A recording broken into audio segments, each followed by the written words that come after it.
Listen guys, I am super excited about the Infiniti Q50 coming back for 2027, but I gotta say there are a couple of things that have me nervous. Now, I might be more excited than literally anybody on the planet about the Q50 coming back for 2027. I thought it was a complete travesty that they got rid of it in the first place, along with the Nissan Titan for that matter, but that's a whole different story, neither here nor there.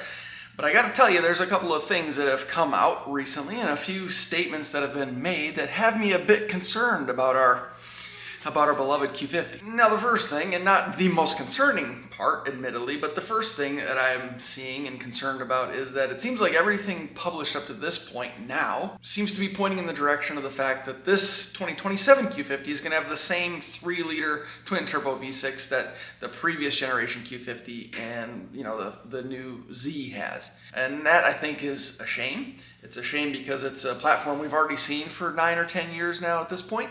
And I think it's sort of a missed opportunity to give us a new, bigger, more exciting platform with more potential, right? And I know there's a lot of people out there saying, well, you can't fit a 3.5-liter 6-cylinder engine in the engine bay of the Q50. That's nonsense. The 3.5-liter, although the number is bigger than the 3-liter, the engine itself isn't necessarily bigger, right? It's just like it could be a larger stroke. The cylinder literally could be the same size as the 3-liter V6, but the stroke is longer, allowing for larger volume. So the engine footprint itself doesn't have to be any different.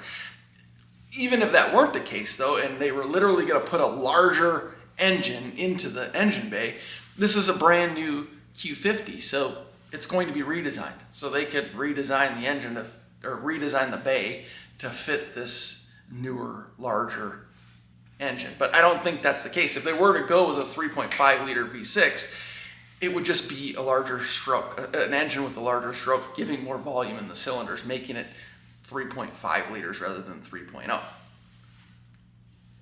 I think it's just a missed opportunity to put a new power plant, a new engine platform out there. And they're already making a 3.5-liter twin-turbo V6 for the Armada and the QX80 anyway. So they have the engine, right? They already have it. It's already there. And then they could mate it with a 9-speed automatic transmission. This video is not about what they should do. It's about what concerns me as far as what I've read. So let's continue on. What is the next thing that concerns me about this new 2027 Infiniti Q50? There's so many things. Well, there's one other more serious thing, the thing that really concerns me. But this next thing, number 2 on the list, is that we really haven't seen anything new. We haven't seen any new renderings. We haven't seen any ideas or plans, and really, to my knowledge, we haven't seen anything really concrete coming from Infiniti, Nissan and Infiniti themselves, right? It's already 2025. If this thing is truly going to be released in 2027, and they said mid-2027, where's the details? We saw the new Z being pushed and marketed for like 2 years before it was released, right? We are at the end of 2025. If they don't have renderings available right now, we're not going to see this thing in 2027.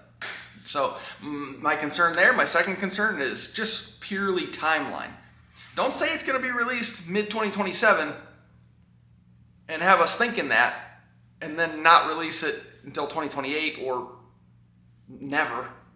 So we got the same old 3-liter twin-turbo V6 that we saw for the last 9 or 10 years in this platform. We have what seems to be an unrealistic timeline based on the information that has been given to us up to this point. So those are 2 main concerns. What could possibly be even more of a concern than that, you might ask? Well, a bigger concern, probably the biggest concern that I have personally, is the fact that they said in these articles that the target market for the 2027 Infiniti Q50 is 50-year-old men. Now, a lot of you might say, well, of course they're going to target 50-year-old men. This is what this car is all about. And I know, I agreed, I understand what you're saying, because I've even made jokes myself personally, and you'll see it if you watch any of my Q50 videos back in the day, is that I see far more 60-year-old women driving the Q50 than 20-something-year-old dudes, right? And that's kind of tongue-in-cheek. It's a little bit of a joke, but I think if we've learned anything about Nissan and Infiniti from their past history is that they don't ever pay attention to their true audience, their true target market, the true enthusiasts. And I think assume that 50-year-old men think of the Q50 as sort of this luxury car with some decent performance behind it, when the reality is that I think they would have far more success if they really targeted the enthusiasts around this automobile, which is people in their, I would say, mid-20s to mid-40s. This 20-year gap, this 20-year window of opportunity, I would say, 25-year-olds to 45-year-olds who really want to get their hands on this car, not because it's a luxury-inspired sports car, but because the car truly does have a lot of potential. It's good looking, and there is a ton of performance potential to pull out of the thing. And it's at, I think, a better price point than a 3 Series BMW, for example, or an S5 or something like that. That might be a comparable performance. So I think they're missing an opportunity. In addition to that, I think they're going to price the thing way too high, which I talked about in my previous video. I'm sure they're going to be shooting for like mid-60s or something crazy like that. When if they put a 50,000, I'm not even going to talk about this. This is neither here nor there. My concern is that they're targeting the wrong audience, and that's a bummer, because if they really do market this toward 50-year-old men, it's not going to have the performance capabilities that I outlined in my last video. Check that out, and I think you guys would agree if you're coming at this from an enthusiast perspective. We want an LSD, right, in the rear-wheel drive variant. A solid all-wheel drive system would be fantastic. I think a really high-performance transmission is key. If not a dual clutch transmission, which a lot of people pointed out is super expensive, I think there's ways that Nissan could partner with some folks to make that happen and really make this an exciting vehicle, but they're probably not going to. But if they put a really nice fast shifting 8 or 9 speed automatic in there, that'd be fantastic. The manual transmission, that's kind of it gives me a glimmer of hope, but who knows what the production numbers on that will be. Better gear ratio, I think, would be a nice addition. But again, if they're targeting 50-year-old guys, the manual transmission might be the most exciting package option that we're going to see for the Q50, unfortunately. With all that said, guys, I really am excited to see what comes of the 2027 Infiniti Q50. I'm looking forward to seeing some true renderings coming from the manufacturer to see what this thing is potentially going to look like. And I would love some concrete information as far as what the performance capabilities and overall specs are for this car. Dogs.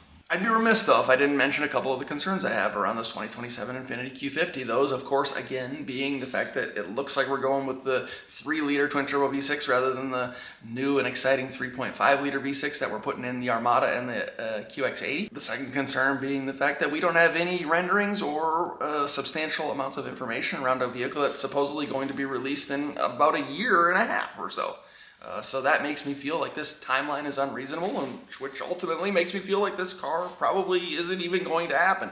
And then finally, the main concern of them all is the fact that their target market supposedly is 50-year-old men, which is really concerning for us enthusiasts, the people that would actually want to buy this car in large numbers. So let me know in the comments below, what are you guys concerned about for this Q50? Is it even going to happen? Do you think it's going to have any of the cool options that I outlined in my previous video? Check that video out if you haven't already. And do you think it's actually going to have a new and improved, bigger, beefier, better, more potential power plant? Or we're going to go with the same old 9-10-year-old 3.0T that was plagued with issues in those earlier iterations? Appreciate you guys watching. Always curious to know what you think, so let me know in the comments below. And thank you guys very much for the continued support. More stuff coming for the channel. Hope you subscribe. Stick around. More stuff coming. We'll see you in the next one.